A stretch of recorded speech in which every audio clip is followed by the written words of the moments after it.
सुप्रभातम साथियों। आज हम आपको बीए तृतीय सेमेस्टर अर्थात बीए सेकेंड ईयर के भारत का भूगोल पाठ्यक्रम पर चर्चा करेंगे। यह सिलेबस आपके जैन व्यास के बीए सेकेंड ईयर के थर्ड सेमेस्टर में थ्योरी पेपर हैं। उस पेपर का नाम है ज्योग्राफी ऑफ इंडिया, जिसका हिंदी में अर्थ होता है भारत का भूगोल। इसमें आपको कुल 5 यूनिट हैं, उनकी मैं चर्चा कर रहा हूँ। पहले यूनिट है, उसका नाम है a study of India with references, a study of India with references to it physical physiography. इसका अर्थ होता है आपको भारत का भौतिक विभाजन पढ़ना है, जिसमें आपको भारत को कितने भौतिक भागों में बांटा गया है, आपको धरातल विविधता किस प्रकार है उसमें पढ़ना है। आपको उत्तर का विशाल मैदान, प्रायद्वीपीय पठार, हिमालय पर्वतमाला, मरुस्थल, द्वीप समूह इत्यादि। दूसरा आपका टॉपिक है, उसका नाम है ड्रेनेज सिस्टम, मतलब अफवाह प्रणाली। आप में इसमें अफवाह प्रणाली पढ़ने हैं। अफवाह प्रणाली क्या है, अफवाह तंत्र कौन कौन से हैं, अफवाह तंत्र के घटक कौन से हैं, भारत में कौन कौन सी नदियाँ बहती है, अरब सागर में गिरने वाली नदियाँ कौन कौन सी हैं, बंगाल की खाड़ी में गिरने वाली नदियाँ कौन सी हैं, सदाबहार नदियाँ कौन सी हैं, किन नदियों की उत्पत्ति आपकी हिमालय पर्वतमाला से होती है और किन की आपकी प्रायद्वीपीय पठार से होती है, और कौन से आपके आंतरिक प्रवाह, इन नदियों को अपने को पढ़ना है। इसी यूनिट में तीसरा टॉपिक है आपके क्लाइमेट एंड क्लाइमेट डिवीजन। आपको पढ़ना है जलवायु और जलवायु विभाजन। इसमें आपको पूछे जलवायु क्या है, मानसून क्या है, जलवायु कैसे भारत को प्रभावित करती हैं, जलवायु के कौन कौन से कारक हैं, जलवायु से क्या पॉजिटिव रेस्पॉन्स होते हैं, जलवायु कौन कौन से घटक हैं। आपके विभिन्न भूगोलवेत्ताओं ने जलवायु किस तरह विभाजन किया, कोपेन ने कैसे बताया है, थानथवेट ने किस तरह बताया है। इतनों को पढ़ते हुए अपने भारतीय मौसम विभाग ने मानसून को कितने भागों में बांटा गया, ये पढ़ना है। फिर इसी यूनिट का तीसरा टॉपिक है, अगला टॉपिक है सोइल। सोइल मतलब मिट्टी या मृदा। उसमें आपको मृदा का वर्गीकरण पढ़ना है। भारत की संस्था ICAR ने भारतीय मृदा को कितने भागों में बांटा गया है, कौन सी मृदा की क्या विशेषता है, क्या उसके एडवांटेज हैं, डिसएडवांटेज हैं, कितने परसेंटेज भूभाग में फैली हुई हैं, उस मृदा में कौन कौन से आपकी फसलें होती हैं। फिर आगे अपने को पढ़ना है उसमें भारतीय जो मिट्टी होती है उसमें क्या समस्याएं प्रॉब्लम है, इसमें अपर्दन कैसे होता है, कौन कौन से अपर्दन ज़्यादा होते हैं, उसको रोकने के क्या उपाय हैं, यानी रेमेडीज ऑफ इंडिया, और भारत में इसकी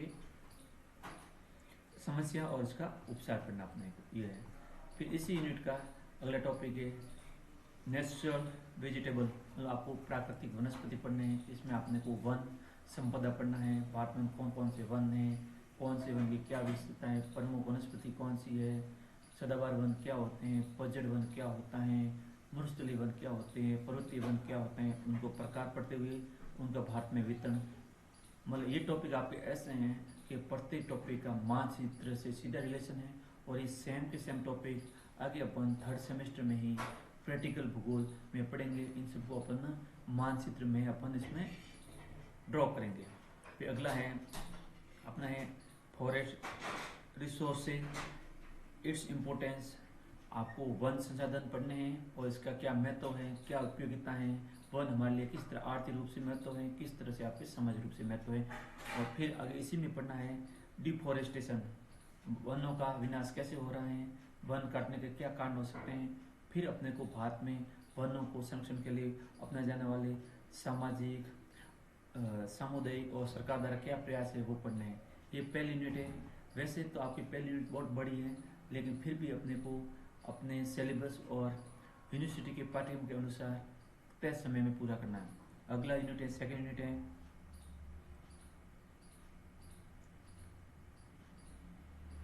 अपने सेकेंड यूनिट है प्रिंसिपल मिनरल, मतलब आपको मुख्य खनिज पढ़ने हैं। वैसे आपको पढ़ता है खनिज खूब सारे होते हैं, लेकिन अपने सिलेबस में मेंशन है वही खनिज पढ़ना है। वैसे आप जानते हो खनिज 3 प्रकार के होते हैं, धात्विक होते हैं खनिज, और धात्विक होते हैं ऊर्जा खनिज। तो अपने धात्विक खनिज में 2 खनिज पढ़ने अपने सिलेबस में, एक तो आयरन और मतलब लोहा आयस्क, और दूसरा मैंगनीज। वैसे आपको पता होगा आयरन और मैग्नीज दोनों एक दूसरे के साथ ही पहले एरिया में पाए जाते हैं। और आयरन तो आप पता है भारत में आयरन की 4 किस्में पाई जाती हैं, हेमेटाइट, मैग्नेटाइट, लिमोनाइट और सीडराइट। उन मैग्नीजो उन लोहे तत्वों को पढ़ना है, कहाँ इसका वितरण होता है, भारत में कौन सा लोहा इसका ज़्यादा पाया जाता है, इसमें कितने परसेंटेज लोहे की मात्रा होती है, लोहे का वितरण किस तरह होता है। और आपको पता है लोहा उद्योग किसी भी उद्योग की आधारभूत धुरी है। फिर अपने को अधातु में पढ़ना है माइका, जिसे हिंदी में बोलते हैं अभ्रक।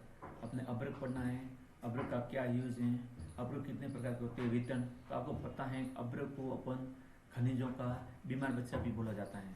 फिर अपने को आगे पढ़ना है खनिज संसाधनों में पढ़ने हैं ऊर्जा संसाधन। ऊर्जा संसाधन वे हो जिसमें अपने को ऊर्जा या अपने को विद्युत उत्पादन होता है, या अपने को किसी चीज़ को चलाने के लिए ईंधन का कार्य करते हैं। इनमें अपने को पढ़ना है कोल मतलब कोयला पढ़ना है, कोयला क्या होता है, कोयले की कितनी किस्में होती है, कौन सी किस्म का वितरण कैसा होता है। भारत में गोंडवाना काल का कोयला है या टर्शरी काल का है। तो गोंडवाना काल का कोयला है तो वो कौन कौन से एरिया में है, भारत में कितना 98% गोंडवाना काल का कोयला पाया जाता है। विशेष में कौन सा पाया, राजस्थान में कौन सा कोयला है, लिग्नाइट है या बिटुमनिस है, इसके बारे में पढ़ना है। फिर अगला होता है पेट्रोलियम। अपने को पेट्रोलियम आपको पता है भारत में पेट्रोल के कौन कौन से कुएँ हैं, भारत में पेट्रोल कौन सी बेसिन है, अपतटीय है या अपतटीय हैं, उनका वितरण कैसे है। राजस्थान में जो तेल के कुएँ पाए जाते हैं वो कौन से हैं, भारत में कौन सा तेल शोधन परियोजना कौन सी है, जैसे अपने राजस्थान में है एसपीसी द्वारा आयोजित पचपदरा में रिफाइनरी उनके बारे में। फिर अगली है नेचुरल गैस, प्राकृतिक गैस। आपको ये भी जानते हैं जहाँ जहाँ पेट्रोल निकलते हैं उसी के साथ साथ पेलर में भी अपने को गैस निकलती है, जैसे आपने देखा होगा बाढ़ में जैसलमेर में भी है। और यहाँ भी अपने देखा तेल के कुएँ के साथ साथ गैस के कुएँ भी हैं। राजस्थान में अपने पता है कि तेल के 4 बेसिन भी हैं और 14 जिलों में वितरण है, वो भी पढ़ेंगे। फिर आगे अपने पढ़ेंगे इसी में ऊर्जा संसाधन में 2 पढ़ेंगे रेडियो एक्टिव तत्व।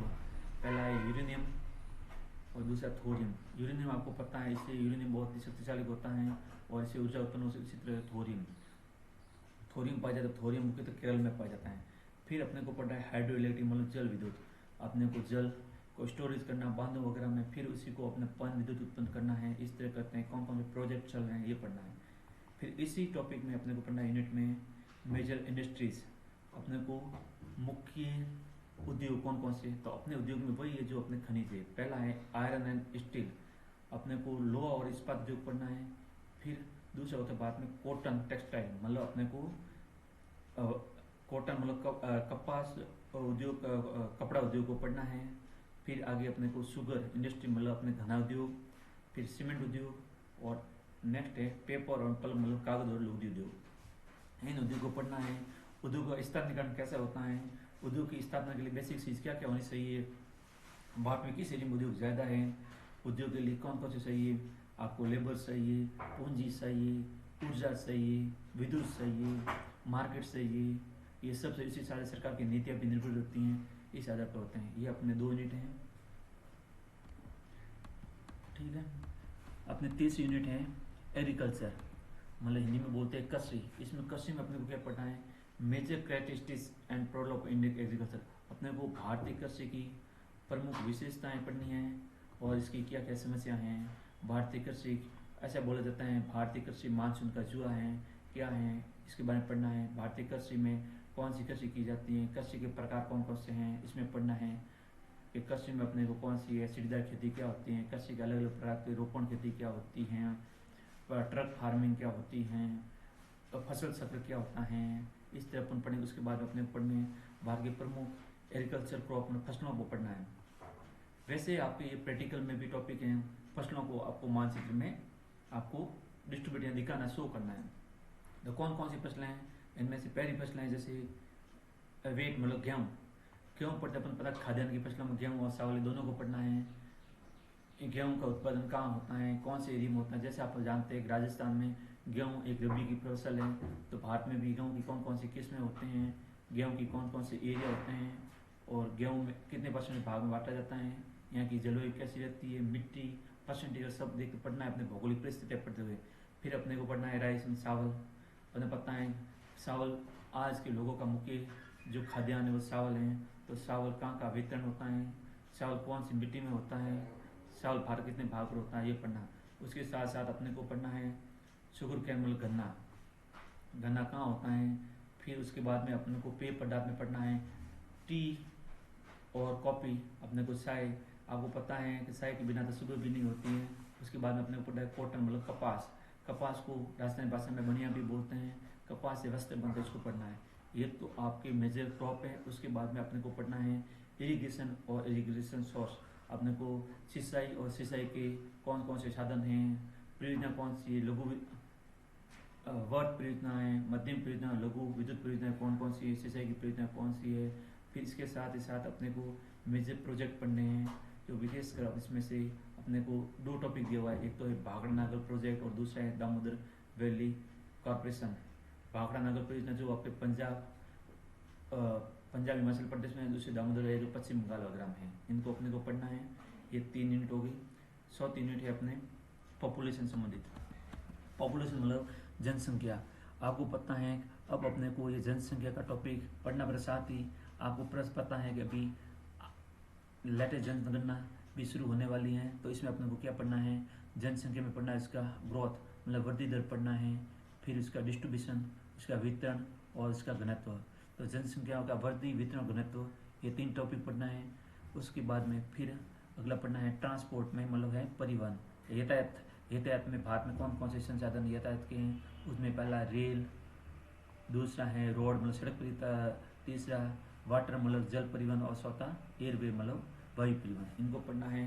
भारत में कौन कौन से कितने परसेंट पर रेल है, कितने परसेंट पर रोड है, नेशनल हाईवे क्या होता है, स्टेट हाईवे क्या होता है, NSRA क्या है, मेगा हाईवे परियोजना कौन सी है, भारत शत्रु दूत कौन सी है, रेलवे में कौन सी मेट्रो रेल कौन सी है, वंदे भारत में कौन सी है, बुलेट ट्रेन है, इन सबको पढ़ना है। फिर भारत में एयर को पढ़ते हुए अपने पता है भारत में अब एयर में है अलग अलग परियोजना चल रही है। इसके साथ ही अपने को पढ़ना है इंडियन फॉरेन ट्रेड, भारत के विदेशी व्यापार को पढ़ना है, इसकी संगठन और इसका ट्रेड मतलब किस तरह से इसकी प्रवृत्ति है, किस तरह व्यापार चलता है, उसको पढ़ना है।